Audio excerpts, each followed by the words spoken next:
আমার উপর আঘাত করতে হবে তাদের, অথচ আমি কিচ্ছু বললাম না। এত নিকৃষ্ট, এত জানোয়ার হতে পারে মানুষ, এত পিশাচ হতে পারে মানুষ। বাবা সমতুল্য একটা ব্যক্তিকে আঘাত করবে, এত পিশাচ হতে পারে কোন মানুষ? এরা কি মানুষ? আসসালামু আলাইকুম, আপনারা সবাই কেমন আছেন? আশা করছি সবাই ভালো আছেন। তো আমি আপনাদের কাছে দেখাবো নির্বাচন কেন্দ্রে হঠাৎ চরমনাই ফিল্ডের উপর হামলা করলেন আওয়ামী লীগ। কিন্তু কেন, আপনারা এই ভিডিওটি দেখলে বুঝতে পারবেন। তো আজকের এই ভিডিওটি অত্যন্ত গুরুত্বপূর্ণ।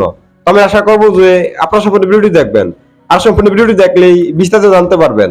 আর এই ভিডিওটি দেখানোর আগে আপনাদের কাছে ছোট্ট একটা রিকোয়েস্ট, আপনারা যদি চ্যানেলে নতুন হয়ে থাকেন তাহলে নিত্য আপডেট নিউজ সবার আগে পেতে আমার এই চ্যানেলটি সাবস্ক্রাইব করে আমার সাথেই থাকুন।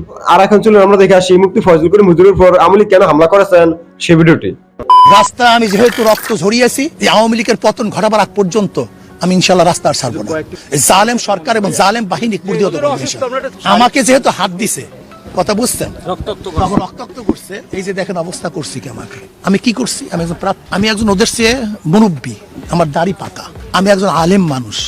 5টা মানুষ হলো আমাকে শ্রদ্ধা সম্মান করে, আমার উপর আঘাত করতে হবে তাদের, অথচ আমি কিচ্ছু বললাম না। এত নিকৃষ্ট, এত জানোয়ার হতে পারে মানুষ, এত পিশাচ হতে পারে মানুষ। বাবা সমতুল্য একটা ব্যক্তিকে আঘাত করবে, এত পিশাচ হতে পারে কোন মানুষ? এরা কি মানুষ? মামলা তো করবই, মামলা করা হবে, আইনগত জানা যাবে। আজকে নির্বাচন শেষ হোক, তারপরে ইনশাআল্লাহ রাস্তা আমি যেহেতু রক্ত ঝরিয়েছি, এই আওয়ামী লীগের পতন ঘটাবার আগ পর্যন্ত আমি ইনশাল্লাহ রাস্তা আর ছাড়বো না। আমি রিটার্নিং অফিসারের কাছে 15 মিনিট আগে অভিযোগ দিয়ে নামছি। এই 15 মিনিট আগে যে এই অবস্থা, 15 মিনিট আগে এই যে সাবেরা খাতুন 22 নম্বর সাবেরা খাতুন, অবশ্যই এখন পর্যন্ত আসি, থাকবো, শেষ পর্যন্ত দেখবো কি হয়। রক্ত যখন দিছি এই সরকারকে পতন ঘটাবার জন্য, আরো রক্ত দেবে ইনশাআল্লাহ, হক প্রতিষ্ঠিত করবে ইনশাআল্লাহ। কিছু না, ফট করে আমি কাঁধে হাত দিয়ে, আওয়ামী লীগের ওখানে সভাপতি কাঁধে হাত দিয়ে বুঝবে একজন হবে তো। আমরা মারামারি করতেছি কেন, জোরাজোরি করতে? একজন ভোট দেখ, সমস্যা কি? আমরা কেন একজনকে কনভিন্স করতেছি? তখনই একেবারে ভালো মতো ব্যবহার করতেছি। ভরে গেলাম ওই জায়গায়, সেখানে মামা খোকন, সে আমার হাত ধরে টান দেয়। আশ্চর্য বিষয়, এদের ভদ্রতা এবং এরা কি বানাইছে মানুষগুলি, না কোনোদিন চিন্তা করি না। তবে আল্লাহ পাক যেন এদের উপরে পরিপূর্ণ গজব ঢালে, আল্লাহ পাক যেন সেই গজব আমার চোখে দেখায়। আল্লাহর কাছে বলি, আল্লাহ যেন সেই গজব আমার চোখে দেখায়, এবং আল্লাহ পাক গজব নাজিল করবে, কোনো সন্দেহ নেই। রাস্তা আমি যেহেতু রক্ত ঝরিয়েছি, এই আওয়ামী লীগের পতন ঘটাবার আগ পর্যন্ত আমি ইনশাল্লাহ রাস্তা আর ছাড়বো না। জালেম সরকার এবং জালেম বাহিনী প্রতিহত করবো।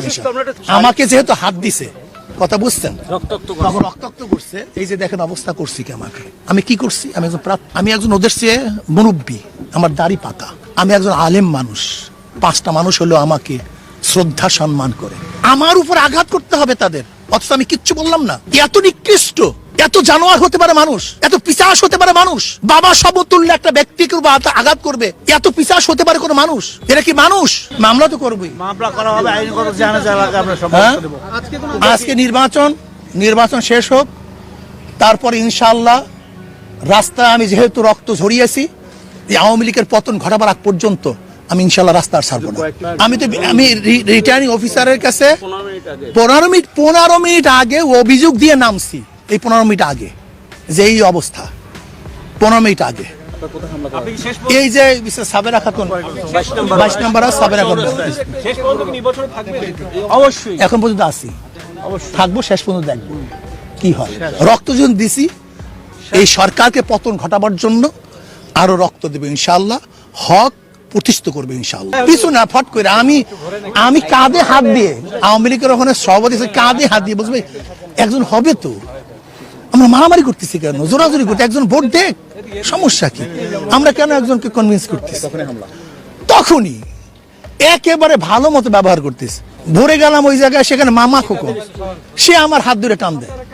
আশ্চর্য বিষয়, এদের ভদ্রতা এবং এরা কি বানাইছে মানুষগুলি, না কোনোদিন চিন্তা করি না।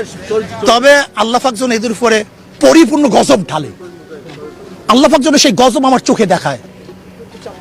আল্লাহর কাছে বলি, আল্লাহ যেন সেই গজব আমার চোখে দেখায়, এবং আল্লাহ পাক গজব নাজিল করবে, কোনো সন্দেহ নেই। তো আমি আশা করছি যে আপনারা সম্পূর্ণ ভিডিওটি দেখেছেন। আর মুফতি ফয়জুল করিম হুজুরের উপর কেন আওয়ামী লীগ হামলা করেছেন সেটি বুঝতে পেরেছেন। তো আপনাদের যদি এই বিষয়ে কোনো মতামত থাকে আমাকে অবশ্যই কমেন্টে জানাবেন। আর আপনারা যদি চ্যানেলে নতুন হয়ে থাকেন তাহলে আমার এই চ্যানেলটি সাবস্ক্রাইব করে আমার সাথেই থাকুন। তো দেখা হচ্ছে পরবর্তী ভিডিওতে। সে পর্যন্ত সবাই ভালো থাকবেন, সুস্থ থাকবেন। আল্লাহ হাফেজ।